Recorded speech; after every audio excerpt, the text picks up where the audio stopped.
Hi, this is Marty again. This time we're with the Pink Princess. I believe it's a Philodendron, if I get you right. But this Philodendron, I cut it back into 5 sections, actually 6 sections, and repotted it in this hanging pot. It was just one, so I added the one, and now it's six. What I liked about this is, one thing I know about these plants is that they have a tendency to throw out new shoots. So like I said, about 2 weeks ago I cut back a good portion of the princess. I think it was back in March sometime. I'm not sure if that's the correct date or not. But in the meantime, I just walked by. I said, let me take a video because I think there's activity on here now. You notice is 1, 2,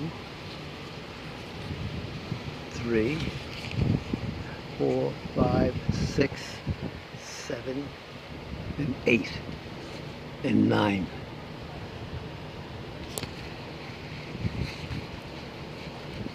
Let me pull that weed out, sorry, interference. But there's 9 new shoots emerging from the plant itself. So Mother Nature's being very good with this little puppy. Apparently it loves the area it's in. It's just underneath the Song of India plant, which is growing like crazy. And nestled in the Song of India is a orchid plant right there. So we're waiting to see. This is the orchid plant. I got a few seed pod off, but it wasn't looking as healthy as what it normally would look like. So what I did was I just, okay, put it in a planter, and I put it, I hope I labeled it, because right now, I don't know if it's alive or what, but in the meantime, the Pink Princess is showing extreme signs of growing. It's going really, really crazy. What I liked about it is when I first saw the plant, when I got it from the root, it's these pretty colors in the leaves.